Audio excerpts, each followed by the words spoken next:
que esta Recordemos que esta conferencia es sobre el mal agudo de montaña, va a ser dictada por José Daniel Justin Prada, quien es técnico en urgencias médicas y administrador de empresas, director y CEO de Omega Capacitaciones y actualmente es paramédico del SAMU de Chile. Entonces, pues como mencionó mi compañera, gracias a todos y todas por estar acá y pues esperemos y estemos atentos a la conferencia para que aprendamos todo sobre el mal agudo de montaña. Podemos dar inicio a la conferencia.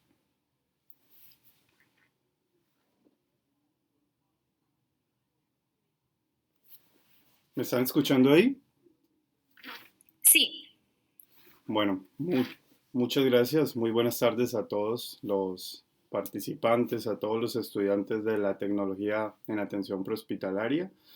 Primero agradecer, muchas gracias por esta gran oportunidad, esta invitación. Agradezco a todo el equipo de la Universidad del Valle, al profesor José Luis Piñeros que nos extendió la invitación.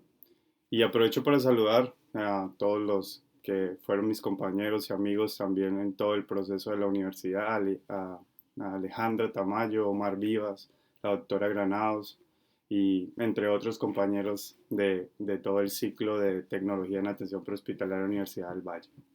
Así que, bueno, gracias y comencemos. Vamos a hablar un poquito acerca de mal agudo de montaña. Si me permiten, voy a compartir pantalla, ¿sí?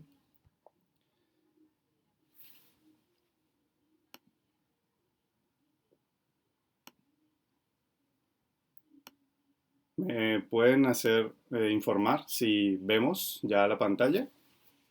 Sí, se ve bien. Excelente. Bueno, muchachos, vamos a iniciar esta ponencia. Vamos a trabajar unos 45, 50 minutos máximo y abriremos un panel de preguntas para todos ustedes. Ya me presentaron un poco, así que agradezco esta oportunidad. Vamos a hablar acerca del mal agudo de montaña el día de hoy. Vamos a tocar un tema bastante interesante sobre la hipoxia hipovárica, los nuevos desafíos a los que nos enfrentamos, especialmente si queremos conocer más sobre este tema tan interesante y saber cómo afrontarlo desde el ámbito de esta primera respuesta en la atención prehospitalaria. ¿Ok? Así que iniciemos. El mal agudo de montaña definitivamente es algo que a la humanidad creo que le ha apasionado durante mucho tiempo descubrir las montañas. Siempre estamos como en la constante evolución de ir más arriba, ir más arriba. Siempre queremos ir más arriba. Y creo que esto ha sido una de las cosas por las cuales eh, siempre sometemos nuestro cuerpo, el cual no está diseñado absolutamente para nada, en ningún motivo. Nuestra anatomía, nuestra fisiología fue diseñada para estar en altura y esto va a llevar a que tengamos consecuencias, por lo cual es interesante empezar a conocer paso a paso cómo enfrentarnos mejor a estos ambientes y conocer todas las cosas a los que va a llevar exponer un cuerpo a la altura, ¿no? Tanto pensar en que en algún momento vamos a ser interventores de pacientes que fueron sometidos a la altura, pero también vemos que si nos centramos en la cordillera de los Andes, que atraviesa todo Sudamérica, pues efectivamente los países que son limítrofes con la cordillera van a tener la posibilidad rápidamente, de alguna otra manera, de estar en alturas superiores a 2.500 metros de altura, acercándose a 3.500 metros de altura y los efectos del mal agudo de montaña pueden aparecer muy rápido, ¿ok? Darles saludos, darle la bienvenida a todo el equipo que sé que nos está viendo en este momento en el auditorio y los que se conectan desde el ámbito online. Eh, Dirijo un centro de entrenamiento que formamos hace 10 años en Santiago de Chile. Se llama Omega Capacitaciones, un centro de entrenamiento que hemos ido certificando con varias entidades internacionales y en la cual brindamos entrenamiento del mayor nivel posible y algo del que siempre me ha apasionado y he sido parte de la atención prehospitalaria, así que sigo en este proceso de formar futuros proveedores en el ámbito de atención prehospitalaria. Así que invitarlos a todos a que conozcan un poquito más de nosotros. Nos encuentran en www.omegacapacitaciones.com. Espero que en la próxima nos encontremos de manera presencial en la Universidad del Valle, tal vez en una actividad práctica en algún tema. Sería muy interesante intercambiar conocimiento. Bien.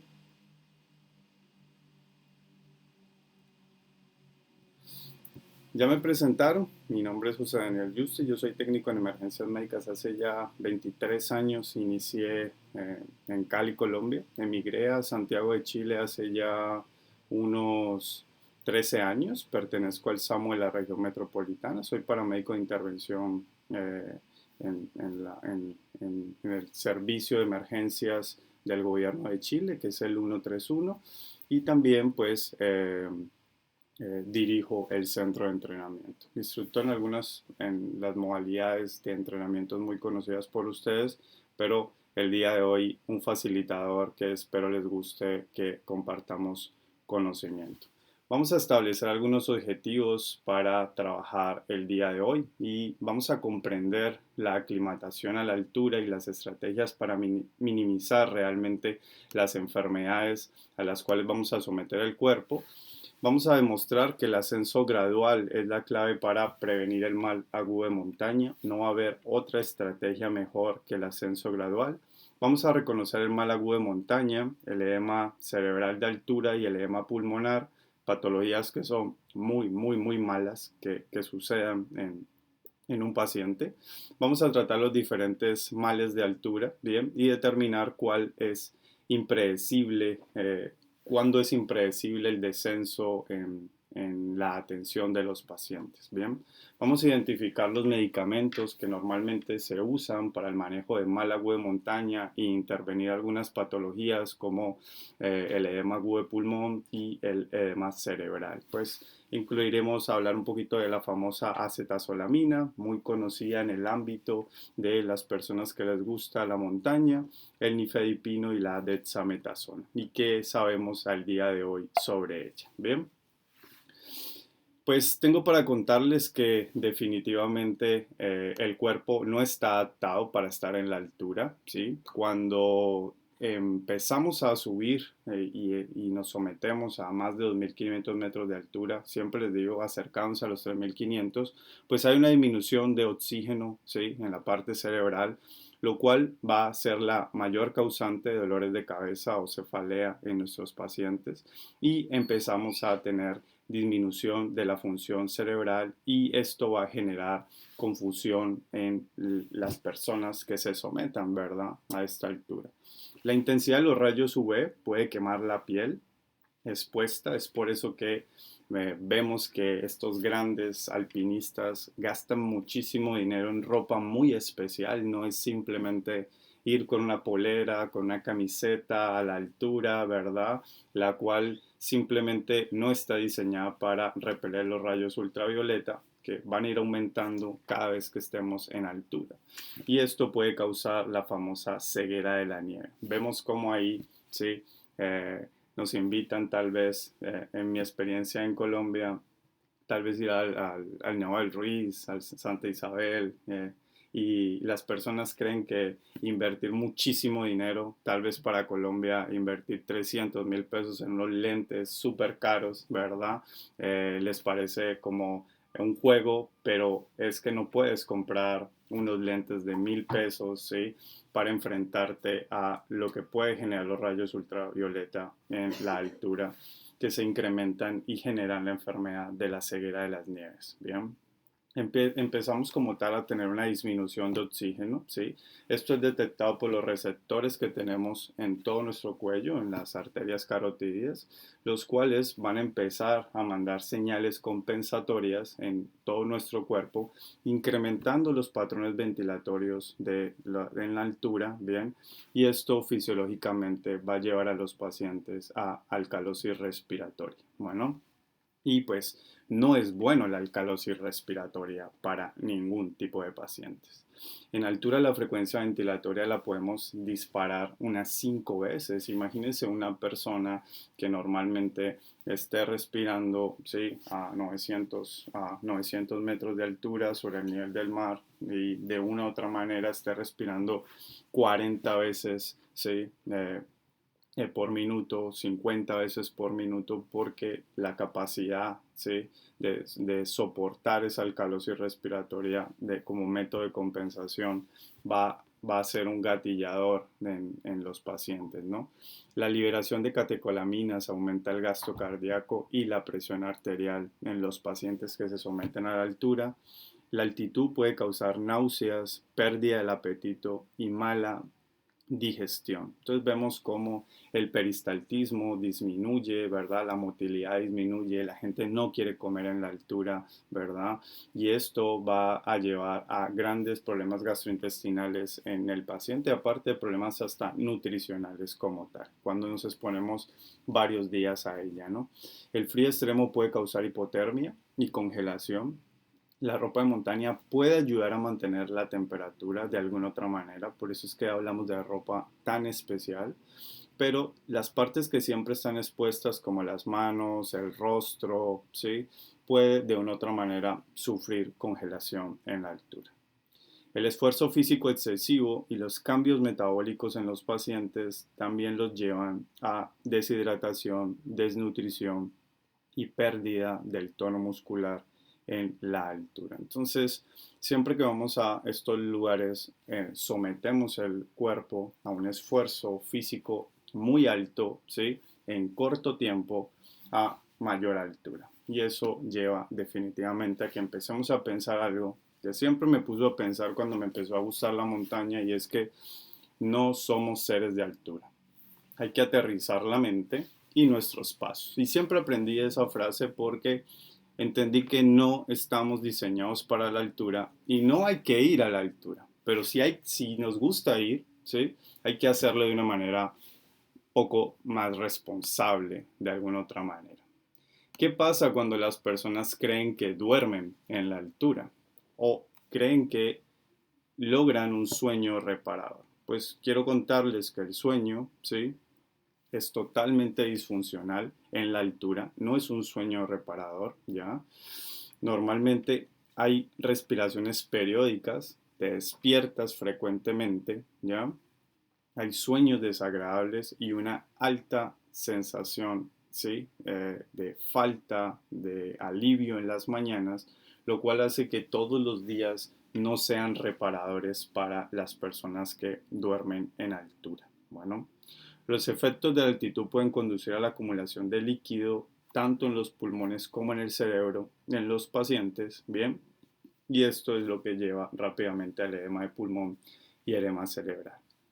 La altitud puede conducir al edema de pulmón, ¿sí?, una condición en la cual el líquido empieza a acumularse, y hablaremos al final de las diapositivas, veremos un poquito de los signos y síntomas que los montañistas o las personas que van en altura empiezan de una u otra manera a experimentar. Bueno, y si hablamos de los músculos, pues empezamos a perder masa muscular, empezamos a acumular ácido láctico. Entendemos que el ácido láctico es el peor desecho que vamos a tener en contra de nuestros músculos, y vamos a tener un riñón perezoso, el cual no va a poder de una u otra manera eliminar, porque se va a cerrar, porque lo tienes totalmente deshidratado en altura, lo sometes a un esfuerzo mayor, a poca alimentación, poca hidratación, y eso hace que tengas un músculo que no logra hacer memoria y no repara de un día hacia el otro. Bien. Los riñones empiezan a secretar bicarbonato en la altura, provocando acidosis metabólica en los pacientes. Eso es lo que favorece al proceso de hiperventilación continua, ¿sí?, fisiológicamente, para compensar esta acidosis metabólica, bien, provocando diuresis. De una u otra manera, el riñón o el cuerpo busca la manera de orinar más, ¿bien?, para eliminar más ácido láctico, y tú no tienes líquido en tu cuerpo para orinar más. Bueno, esto lleva a una disminución del volumen sanguíneo y aumenta el hematocrito en los pacientes. Esta reacción ocurre durante horas y días estando en la altura. Y ahí es donde vamos a hablar qué es la altura realmente. Todos estos cambios de los que les he hablado, que no son nada agradables en un paciente, ¿bien? O una persona que se someta a altura, pues empieza a aparecer cuando intenta dormir entre los 4.000 o 4.300 metros de altura en adelante. Quiere decir que tienes que buscar tener un sueño reparador a menos de esta altura. Pero no quiere decir que porque dice 4.000 a 3.500 puedes dormir, igual no experimentar todo lo que acabamos de mencionar. Bueno, en los conceptos modernos, ¿sí? de la Wilder Medical Society, pues ha lanzado un programa de entrenamiento muy conocido se conoce como el Wilderness Life Support, ¿ya? El cual nos habla de nuevos conceptos, y ese concepto es la hipoxia hipovárica. ¿Y cuándo presentamos hipoxia hipovárica? Primero, reconozcamos 3 puntos importantes. Hablamos de trabajar pacientes a una altitud alta cuando estos pacientes se ven expuestos a alturas entre los 1.500 y los 3.500 metros de altura. Hablamos de una altitud muy alta cuando los pacientes se ven sometidos entre los 3.500 y los 4.500 metros de altura, y hablamos hoy en día de una altitud extrema cuando el cuerpo se ve sometido a más de 4.500 metros de altura constante, ¿sí? Y si hablamos, ejemplo, de mi experiencia en Santiago de Chile, donde la cordillera de los Andes está solamente en un auto a 30 minutos, tú tomas un auto y en 30 minutos estás en un centro de esquí, el cual está entre 3.100, 3.300 metros de altura, estás trabajando siempre pacientes y cantidades de turistas que van a los centros de esquí, ¿verdad? Y se someten al menos a una altitud alta o una altitud muy alta. Bueno, así que es muy común encontrar el mal agudo de montaña en todos los países que limiten con la cordillera de los Andes. Hay un cuadro que es un cuadro clásico que podemos encontrar en la literatura médica, ¿sí? Sobre cómo la reducción del oxígeno y la presión a gran altitud, que es un concepto de la, de la hipoxia hipovárica. Pues justamente vemos cómo empezamos a subir, miremos la primera columna, empezamos a subir sobre el nivel del mar, miremos que aquí llegamos a los 6.140 metros en la tabla como un ejemplo, ¿sí? Y vemos cómo de alguna otra manera la saturación parcial de oxígeno, o lo que conocemos como el SpO2 en los pacientes, ¿bien? Pues de una u otra manera, en un paciente que está sobre el nivel del mar, tal vez lo que nos sucede en Cali, ¿sí? A todos ustedes, seguro sus saturaciones suelen ir al 98% o más, ¿bien? Pero una persona que se somete a 6.100, 140 nos puede mostrar que su saturación puede marcar 65%. De una u otra manera, vemos cómo la presión, ¿sí? Va disminuyendo cada vez que tú vas aumentando la altura. Entonces, la relación perfecta entre presión parcial, ¿sí? Atmosférica, y cómo el oxígeno logra captarse y entrar a nuestro cuerpo, es esa relación que nos marca el deterioro y a lo que hace parte del concepto de hipoxia hipovárica. Pues hoy hablamos de un concepto que es un concepto mucho más científico, ya que de una u otra manera la medicina de montaña es una de las ramas de la medicina menos explorada, en el sentido que es muy costosa la investigación en ella, ¿bien? Y pasan muchos años sin publicaciones o actualizaciones sobre la hipoxia hipovárica. Entonces, hoy hablamos de que la relación entre la altitud creciente, primer concepto, y la hipoxia progresiva que empiezan a presentar los pacientes, forman la base de los ajustes fisiológicos agudos en la frecuencia ventilatoria de los pacientes, el gasto cardíaco y los cambios bioquímicos a los cuales va a irse enfrentando el paciente fisiopatológicamente. En consecuencia, la hipoxia hipovárica y la hipoxemia conducen a los individuos a presentar mal agudo de montaña. Esa es la mejor conclusión o definición que hoy podemos encontrar en la literatura médica sobre qué es el mal agudo de montaña. Entonces, ¿sí? Esta altitud creciente y la hipoxia progresiva fisiológicamente, sin un cuerpo que se adapte rápidamente a los cambios de esa frecuencia ventilatoria, a los cambios en el gasto cardíaco del paciente y cómo va cambiando bioquímicamente, ¿sí? Es a lo que hoy llamamos mal agudo de montaña. Bueno, vamos a hablar de algunos factores que pueden de alguna otra manera gatillar más rápido el mal agudo de montaña o podemos prevenir de alguna otra manera un poquito el mal agudo de montaña. Uno de ellos es el incremento de la altitud y la velocidad del ascenso. Bueno, la velocidad del ascenso, la altitud alcanzada y la duración de la estadía en ese lugar son factores que aumentan el estrés hipóxico y corporal. Entonces no es lo mismo, ¿verdad? Decidir ir de los 900 metros de altura a los 4.500 metros de altura en un auto en 30 minutos y hacer una caminata de 2 horas para estar a los 4.500 metros de altura, ¿bien? Que tal vez ir progresivamente y llegar en 3 o 4 días a los 4.500 metros de altura, ¿sí? Aparte, ¿sí? Hablamos de cómo el cuerpo empieza, con las siguientes diapositivas se van a dar cuenta, de ir juntando este puzzle o este armatodo de cada una de las piezas que pueden gatillar más rápido que el paciente presente mal agudo de montaña, ¿ok? Otro de los puntos importantes son los antecedentes que el paciente haya presentado con mal agudo de montaña. Un historial documentado es un indicador predictivo muy valioso en una persona cuando, ¿sí? Este paciente ya ha presentado mal agudo de montaña. Entonces, otro punto importante es que una persona que haya presentado mal agudo de montaña en su historial médico es muy propenso a que esto pueda volver a suceder. Bien, la tasa de incidencia del edema pulmonar aumenta del 10 al 60%. Le deja un rango gigante, ¿sí? Que una persona que haya tenido antecedentes de estar en la altura y haya presentado mal agudo de montaña y se exponga a más de 4.560 metros de altura, puede tener un alto porcentaje de desarrollar edema agudo de pulmón, ¿sí? Y a pesar de que si las personas supieran esto y los deportistas saben esto, igual les gusta la altura y van entendiendo que pueden desarrollar un edema agudo de pulmón. Hablamos del concepto erróneo de la preaclimatación.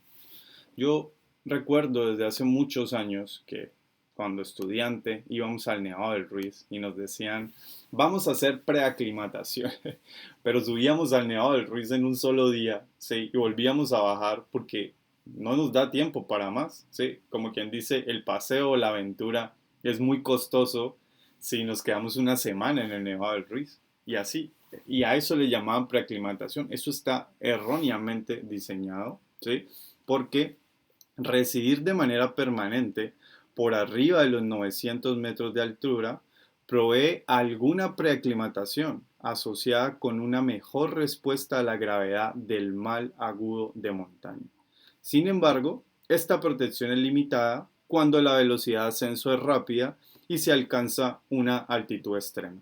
Y si recuerdan altitud extrema, hablábamos de más de 4.500 metros de altura, todo el proceso de preaclimatación no es válido cuando tú ya estás a 4.500 metros de altura.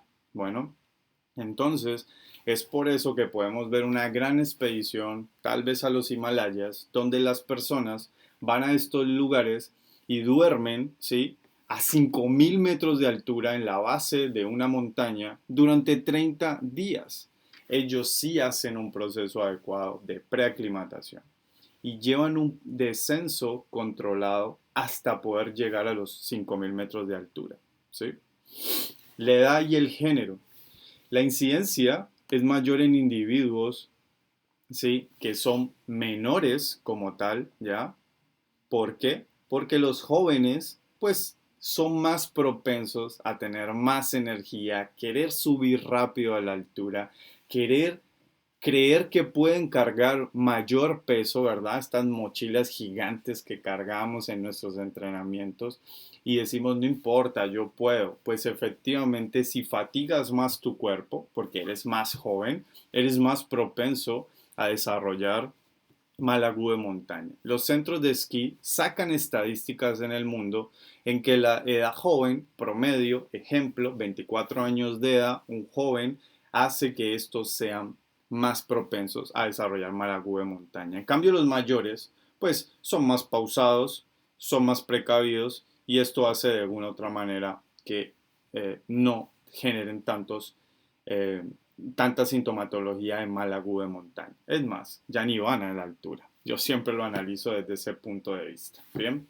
el género no varía, es un mito realmente sobre la capacidad de desarrollar mal agudo de montaña. Bueno, el esfuerzo y la condición física de lo que hablábamos ahora, pues el inicio y la gravedad del mal agudo de montaña es independiente de la condición física. Tú puedes ser un superatleta, pero si vas a la montaña con peso y te esfuerzas físicamente y no te hidratas adecuadamente y subes rápido, ¿verdad? Te va a dar mal agua de montaña.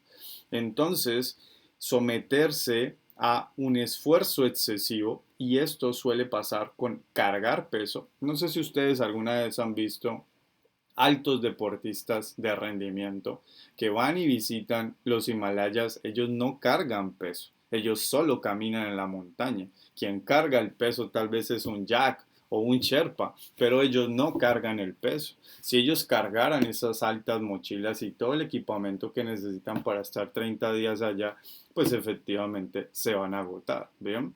Y por eso siempre lo analizo, ¿no? Cuando las escuelas en atención prehospitalaria hacen estos tours al Nevado del Ruiz para enseñarnos rescate en altura y todo, pues entre más grande la mochila nos vemos mejor, pero nos someten a alto peso y mayor esfuerzo. Eso lleva a exacerbar la hipoxemia y acelerar el inicio del mal agudo de montaña en las personas.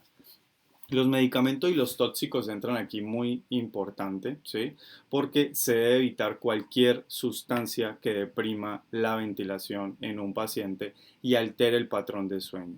Esto exacerba la hipoxemia y acelera el inicio. Entonces, de una u otra manera, si tú eres un paciente medicado con problemas de sueño, ¿verdad? Y tomas, voy a colocar un ejemplo, toma una clonazepina y va a la altura, ¿sí? Y duerme en la altura, de una u otra manera, su patrón ventilatorio ya vimos que es diferente, ¿sí? Y esto puede exacerbar la presencia de mal agudo de montaña. Los tóxicos, y hablamos de cualquier tipo de tóxicos, se cree que si vas y consumes tal vez un alucinógeno, vas y consumes marihuana, te vas a sentir mejor en la altura. Falso. Efectivamente, aceleras el proceso de... Aquí es donde siempre digo a los estudiantes que el Red Bull te da alas, pero no te sube a la montaña, ¿sí? Estas sustancias, ¿verdad? Que son sustancias activadoras de alguna otra manera, estas energéticas, son solamente un problema para las personas que la consumen cuando se someten a la altura. El frío extremo, de alguna otra manera, pues ya hemos visto en las primeras diapositivas cómo debo estar totalmente con una ropa especializada. Entonces la exposición a temperaturas ambientales frías incrementa el riesgo de tener edema agudo de pulmón debido al aumento de la presión arterial pulmonar. Entonces, estar en estos lugares donde la temperatura es menos 10 grados centígrados, pues efectivamente créeme que vas a ser más propenso a desencadenar mal agudo de montaña y, ¿por qué no?, un EPA, ¿cierto? Un edema agudo de pulmón de altura. Pues hay un factor muy importante cuando hablamos de las enfermedades de altitud y es que cuando falla la aclimatación saludable, hablamos de la aclimatación saludable a ese proceso de subir adecuadamente con todos los factores que acabamos de ver, ¿bien? El mal agudo de montaña, el EPA y el edema agudo cerebral resultan de cambios en los fluidos corporales que tiene el paciente, causando una disfunción corporal. Esto se cree que es causado por la presión intravascular y los cambios de permeabilidad que conducen a la fuga capilar y al edema cuando un paciente está mayor a 3.500 metros de altura, mayor a 3.600 metros de altura. En sí el edema, en sí el mal agudo de montaña, es cómo nuestros líquidos corporales cambian fisiológicamente, ¿no? Cómo cambian las presiones. Eso también es parte de la definición del mal agudo de montaña. A diferencia de otras formas de edema pulmonar y cerebral, esta no es el resultado de la sobrecarga de líquidos, esto se debe a una distribución disfuncional de líquidos. Y eso es lo que le pasa a los pacientes en la altura, ¿verdad? Ahí está distribución funcional de sus líquidos corporales. Bien, entonces hablemos de un proceso de aclimatación sano. Y aquí saquen sus libretas de apunte y ríanse un poco conmigo para que se den cuenta que esta estrategia es la mejor estrategia planteada por la Sociedad de Áreas Remotas de Medicina en el mundo para que tú disminuyas la posibilidad de presentar mal agudo de montaña. Y dice, ascienda lo suficiente para inducir adaptación, pero no tanto para presentar mal agudo de montaña. Los individuos no aclimatados no deben ascender a más de 2.400 metros de altura. Manténgase de 7 a 14 días entre 1.400 y 2.000. Ahí se acabó la aventura y el paseo. Nadie tiene dinero, tal vez, para hacer una expedición, porque esto ya se convierte en una expedición. Vamos al Nevado del Ruiz. ¿Tú en cuánto tiempo fuiste? En un día. Y me devolví al otro, ¿sí? Pero que nos digan que nos vamos a quedar 14 días en el ascenso de Manizales hacia el Nevado del Ruiz, es una locura, pues económicamente es muy largo, pero ya sabemos por qué vas a presentar mal agudo de montaña, porque asciendes en menos de las indicaciones que nos da la Wilderness Medical Society. Mantenerse de 4 a 6 días entre los 2.000 y los 2.400. Esto sí es preaclimatación. El ascenso gradual a más de 2.400 metros de altura, cuando llegas a este tope, no debe rebasar 300 metros día.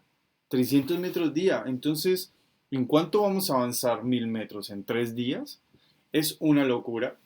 Y este es realmente el proceso de aclimatación que nos invitan a practicar. Evitar fumar, ¿sí? Mantener una dieta rica en carbohidratos.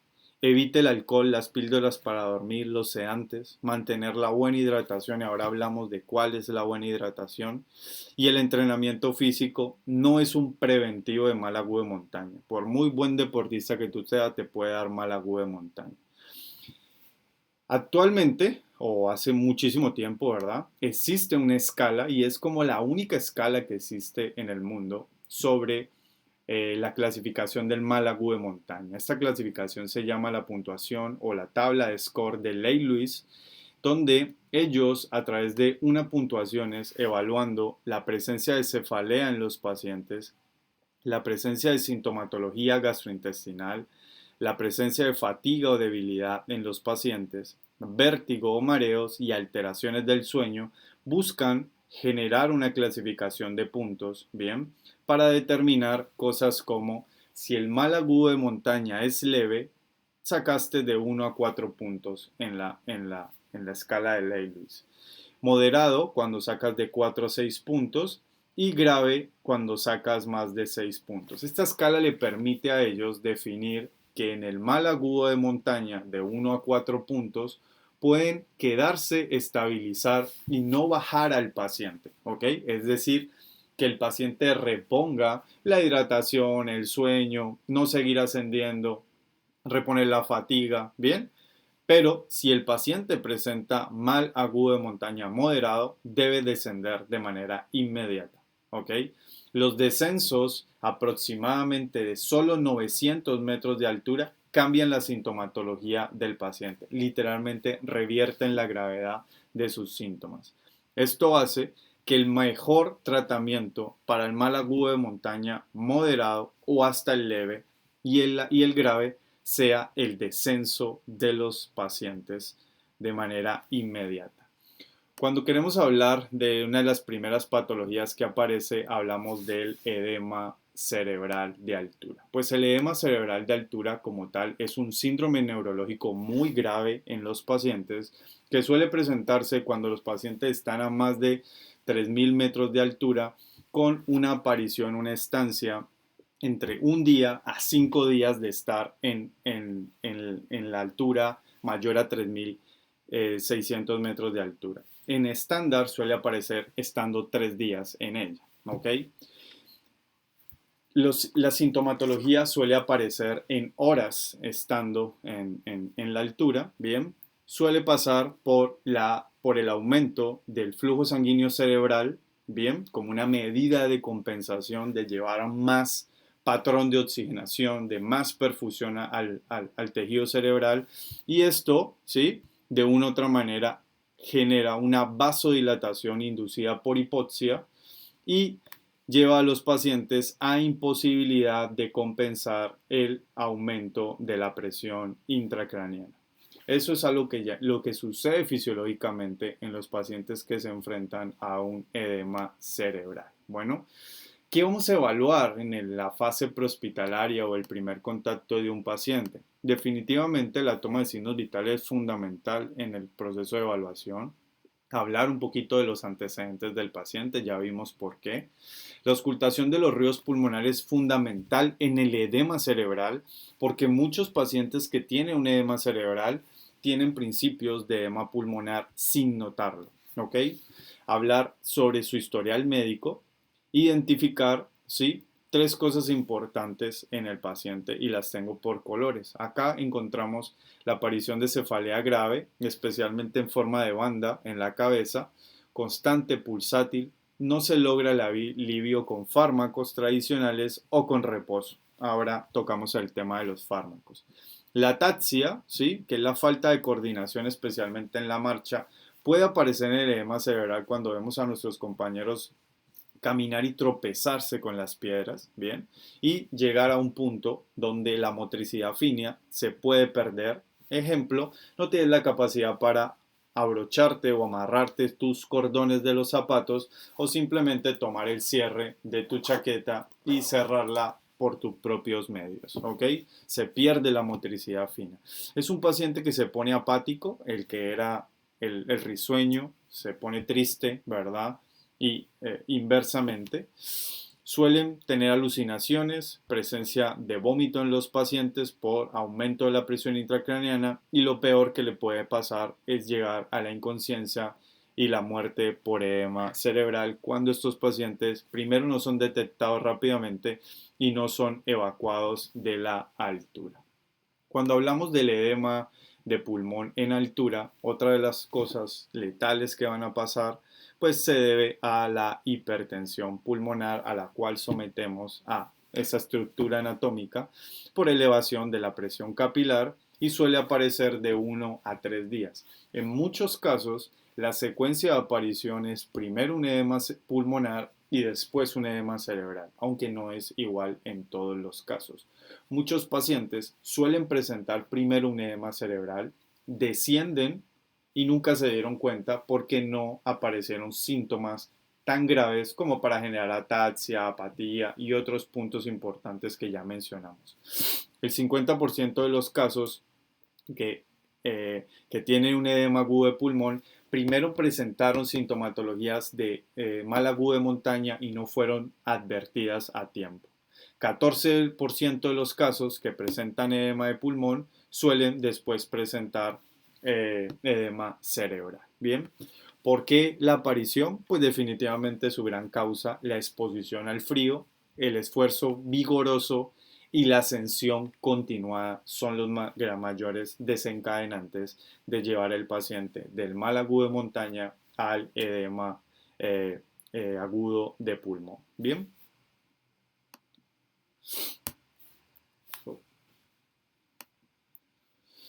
¿Qué vamos a evaluar en el edema agudo de pulmón en nuestros pacientes? Pues toma de signos vitales, definitivamente. Auscultación de los ruidos pulmonares sí que se va a convertir en una medida muy, muy importante, ¿sí? El historial médico y la exploración de los pacientes y algunas de las sintomatologías que debemos explorar rápidamente.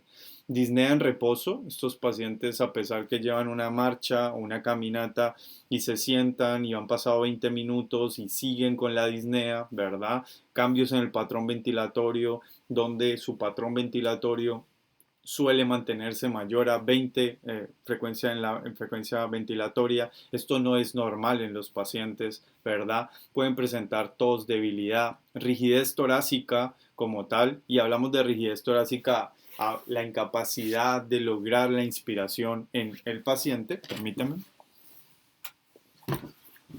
está muy oscuro. Dolor, disminución, ¿sí? Del rendimiento en el ejercicio, una persona que ya no tiene capacidad pulmonar para hacer marcha, la aparición en la auscultación de estertores, sibilancias, taquipnea, taquicardia y cianosis son cosas que vamos a identificar rápidamente en un paciente con edema de pulmón. Y por último, y lo peor que podría aparecer en este tipo de pacientes, es la aparición de aumento de la temperatura, ¿verdad? Porque ya tenemos un foco infeccioso como tal, presencia marcada de taquicardia como método de compensación, taquipnea en reposo, así el paciente esté acostado en el proceso de evaluación, sigue con el patrón ventilatorio aumentado y el esputo teñido de sangre como lo tenemos en la imagen que tenemos ahí es una de las peores fases ya de un edema agudo de pulmón. Vemos cómo este paciente tiene 126 latidos por minuto, está establecida la taquicardia como tal, pero su saturación parcial de oxígeno se mantiene en 59 y esto es muy, muy malo. Bien. Hoy por hoy, pues existen varias herramientas, bien, en las cuales van a ayudar al proceso de el reconocimiento rápido del edema agudo de pulmón, bien, pero pues entenderíamos que en un área remota donde se presente un edema agudo de pulmón, estas ayudas no están. Es por eso que hoy las ayudas rápidas y, y, y la portabilidad ha llevado a que hoy la Wilder Medical Society invite a los profesionales de la salud a aprender más acerca de ecografía, ¿sí? Especialmente de pulmón, y llevar los ecógrafos portátiles a las áreas remotas, ya que el edema agudo de pulmón pues se puede identificar por una radiografía o por la parte de ecografía, ¿no? La famosa aparición de las líneas B, un tema ya de ecografía donde es bacán sentarse a aprender más de este tema y hablar más de este tema, pero es por eso que la portabilidad, ¿verdad?, de estos dispositivos llevados a la atención prehospitalaria en la ambulancia, ¿sí? Acá hemos tenido la oportunidad en Santiago de tener los ecógrafos, bien, para poder lograr hacer identificación en el prehospital, directamente de los pacientes, y qué interesante poderlos trasladar hasta estas áreas remotas en los equipos de primera respuesta para una identificación rápida y un adecuado tratamiento en los pacientes. A mí me encanta entender cuando las personas hablan de hidratación, pues hidratarse no es tomar Coca-Cola ni tomar agua realmente. Las personas no se hidratan tomando agua en la altura. El agua no tiene hidratación, ¿ok?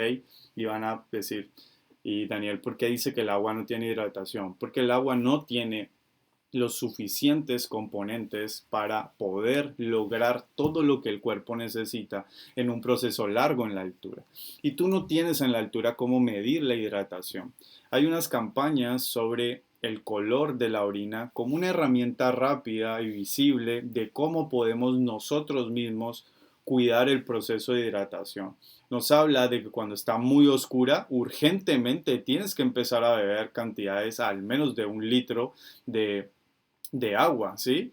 Y mira cómo van cambiando los diferentes colores hasta pensar en que una orina bien debe ser orina clara, totalmente casi transparente y blanca, pero las personas empiezan a medir la orina en la altura.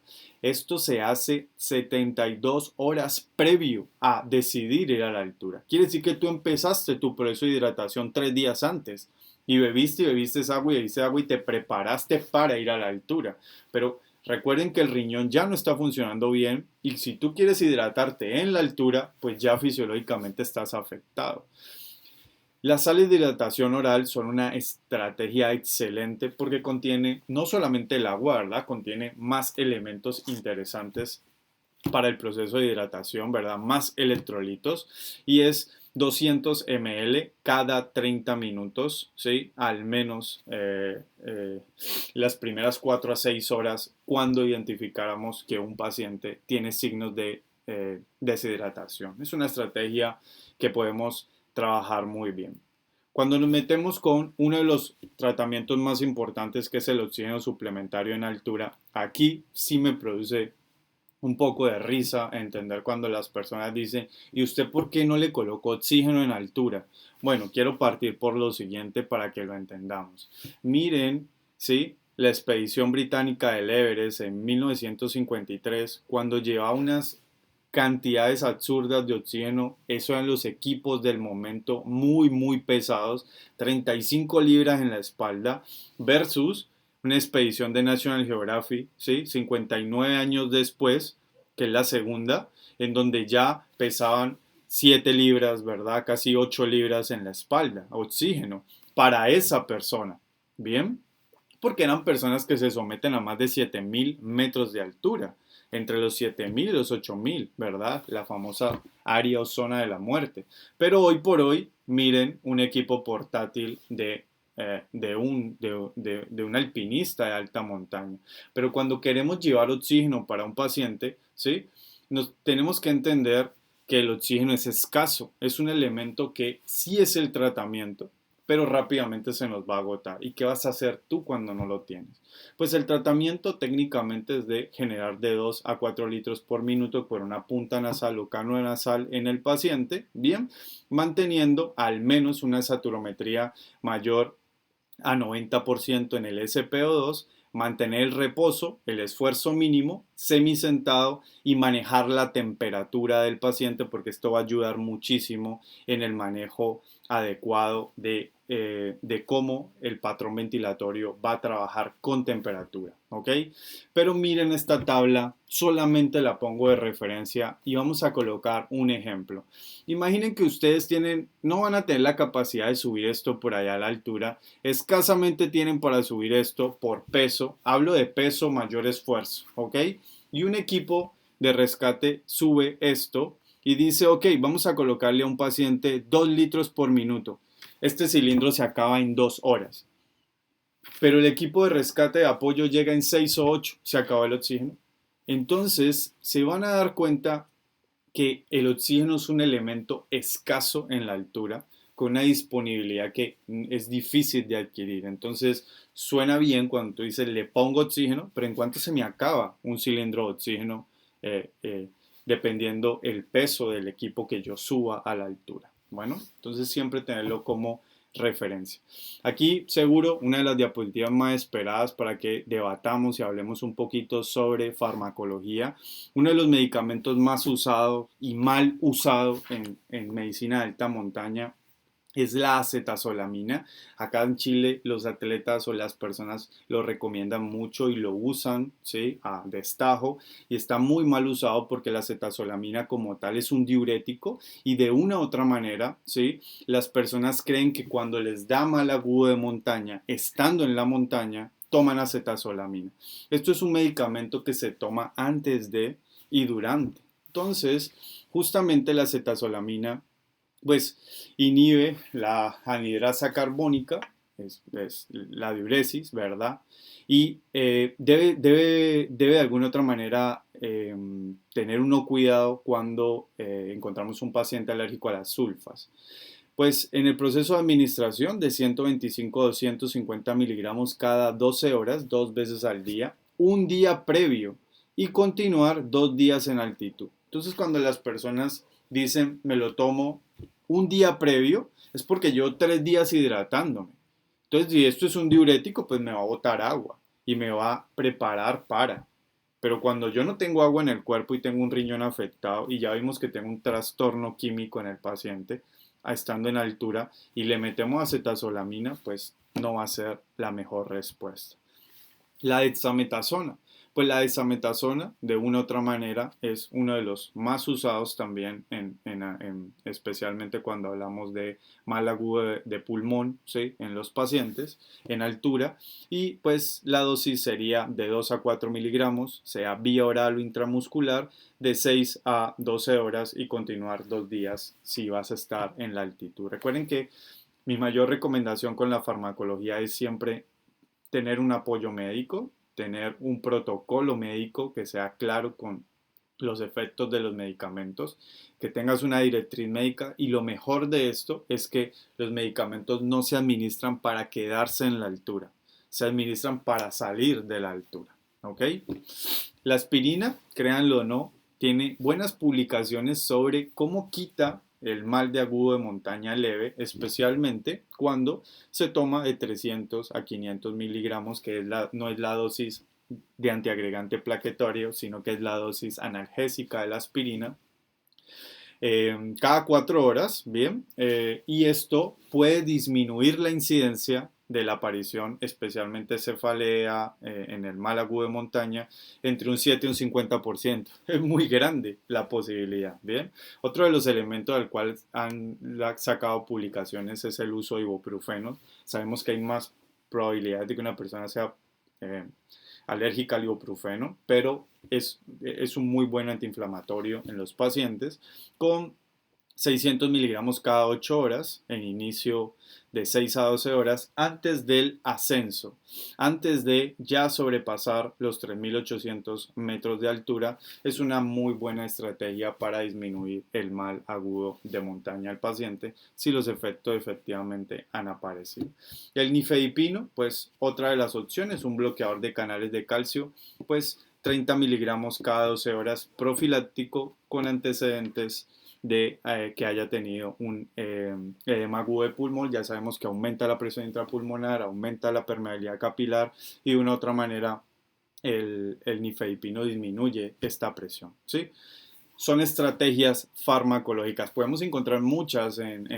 Sabemos que en Colombia le llamamos soroche, hacia Bolivia le llaman puna, ¿sí? Dependiendo la cordillera.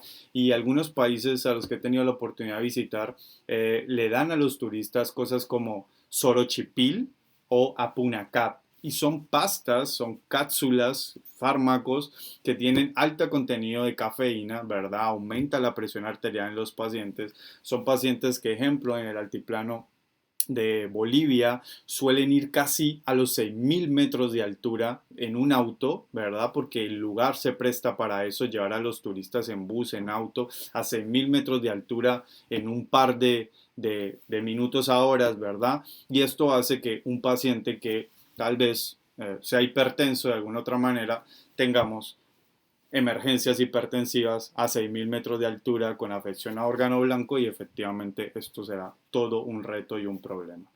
Ya para ir cerrando y finalizando vamos a tocar algunos temas importantes como la hipotermia. La hipotermia es súper importante, especialmente entendiendo que dentro de la clasificación de la hipotermia, pues tenemos hipotermia leve cuando el paciente se mantiene hasta entre los 35 y los 32 grados centígrados, media cuando está entre los 32 y los 30 y severa cuando disminuye los 30 grados centígrados. Gran reto para nosotros en el área prehospitalaria es que la medicina publica esto en la evidencia cuando tú lo lees, pero esos valores no son axilares, ¿sí? No, y eso de una u otra manera hace que los instrumentos de medición prehospitalarios para llegar a estos rangos no sean buenos. Yo me someto a esto, acá tenemos 4 estaciones y hace que cuando llegue el invierno tengo muchas personas en situación de la calle que nos llaman a las 5 o a las 4 de la mañana porque está durmiendo en un parque y la temperatura descendió -3 grados centígrados y esta persona se encuentra muerta, ¿sí? Para colocarles un ejemplo. Y de una u otra manera medir la temperatura de estos pacientes con un termómetro digital chino es ineficiente. Estos valores son medidos por sondas de monitoreo esofágica y pues en el prehospital esta medida es como difícil encontrarla, ¿no? Lo importante es recordar 4 puntos contacto, evaporación, convección y radiación, las maneras como se pierde temperatura. Es por eso que el uso de la manta térmica es tan fundamental en el mal agudo de montaña, ¿sí? Especialmente por el tema de la producción de calor, ¿sí? Para lograr de una otra manera que lo poco que está produciendo el calor, el cuerpo, ¿verdad? Cuando temblamos, no se pierda y se irradie a través de la manta y regrese al cuerpo del paciente. Pues técnicamente con los conceptos de hipotermia existen procesos de clasificación, no me quiero extender mucho en ellos, solo les quiero dejar un mensaje con los temas del proceso de hipotermia, es que me quiero centrar en la consecuencia peor de tener un paciente en hipotermia moderada a severa, ya que en la moderada los pacientes pueden hacer disritmias, ¿verdad? Lo que conocemos mal escrito como arritmias cardíacas, y esto de una u otra manera puede desencadenar en los pacientes algo muy malo, una fibrilación ventricular o un ritmo letal en el paciente. Estos pacientes aparentemente al tacto tal vez no encuentres un pulso palpable en ellos, pero estos pacientes tienen pulso, ¿verdad? Es por eso que los pacientes no están muertos hasta que realmente están calientes y muertos. Es decir, hemos hecho todo un trabajo con ellos en la hipotermia grave y entender que la manipulación brusca, el iniciar reanimación cardiopulmonar sobre ellos con una sospecha solo táctil, como nos lo dice la Sociedad Americana del Corazón, vaya, palpe el pulso carotidio en este tipo de pacientes, pues efectivamente con una, dos primeras compresiones, un movimiento brusco, vas a desencadenar arritmias letales en el paciente y son pacientes que hacen fibrilación ventricular. Pero cuando vemos un paciente en la montaña lleno de nieve, en hipotermia, alguien lo está comprimiendo, tal vez estas primeras compresiones desencadenaron fibrilación ventricular en los pacientes. Entonces, es un tema aparte sobre la reanimación cardiopulmonar especial o situaciones especiales muy interesante. Uno de los elementos que es difícil encontrar en Colombia, pero qué bueno que estos eventos se hagan para que todos lo hablemos sobre ella, son las famosas Gammon Bag. Las Gammon Bag podrían ser a mi gusto personal, los mejores elementos de trabajo para el mal agudo de montaña, porque en el mal agudo de montaña, un paciente que te genera edema cerebral, que te genera edema pulmonar, la gente solo dice hay que bajarlo de la montaña, pero es que ya son las 6 de la tarde, no podemos evacuar en la noche, no hay una evacuación de respuesta a un helicóptero hasta mañana, y el paciente tiene que quedarse en el lugar 6, 8, 10 horas, ¿verdad? Entonces la Gammon Bag literalmente es una cámara hiperbárica, el cual podemos ingresar un paciente en ella, ¿bien? Y podemos de alguna otra manera disminuir la presión, ¿sí? Disminuir la cantidad de metros de altitud dentro de ella. Y esto, para colocar un ejemplo, vamos a colocar altitud actual, vamos a colocar un señor que a los 6.000 metros de altura a este punto le dio edema agudo de pulmón o le dio sintomatología de edema cerebral. Si lo metes en la Gammon Bag, él estaría 2.000 metros de altura más abajo que tú, que estás fuera de la cámara, ¿sí? Quiere decir que el paciente ahí está a 4.000 metros de altura. Se dice en la literatura que con solo disminuir los 1.000 metros de altura, su sintomatología va a cambiar. Entonces, la Gammon puede ser un elemento estabilizador, no es un elemento de trasladar. Yo no tomo una Gammon Bag, la tomo y bajo un paciente. No, no están diseñadas para el traslado, están diseñadas para la estabilización, ¿ok? Entonces, es un gran elemento de trabajo. Acá en Chile, en las áreas mineras en el norte de Chile, que está a más de 6.000 metros de altura, hay Gammon Bag, ¿sí? También hay otros puntos de altura, como los Ojos del Salado, ¿sí? Que tienen Gammon Bag. Y en otros países más desarrollados, los centros de esquí en altura siempre tienen Gammon Bag. Esto es todo por el día de hoy. Un gusto haber trabajado con ustedes. Me despido desde Santiago de Chile con esa bonita foto de la imponente cordillera de los Andes. Ahí ya atrás está Argentina, a 5.450 metros de altura en un punto muy alto en la cordillera que se llama el Cerro del Plomo. Sí, siempre ahí con la banderita de Colombia. Así que un gusto, muchachos, y abrimos la posibilidad de preguntas. No sin antes, por favor, invitarlos a todos ustedes. Ahí hay un código QR. Esta misma presentación, si la quieren volver a ver, la vamos a subir a nuestro canal. Así que pueden suscribirse a nuestro canal ya con más de 2.500 profesionales inscritos ahí que pueden ver mucho material de trabajo de reanimación cardiopulmonar. Son videos gratuitos educativos y seguir nuestras redes sociales. Agradezco a la universidad por este valioso espacio para compartir con ustedes. Así que les dejo ahí en pantalla para que puedan seguir las redes y escanear el código QR que los lleva directamente a la página de YouTube. Así que gracias muchachos, dejo de compartir y le doy paso a los muchachos por si llega a existir alguna pregunta en el proceso.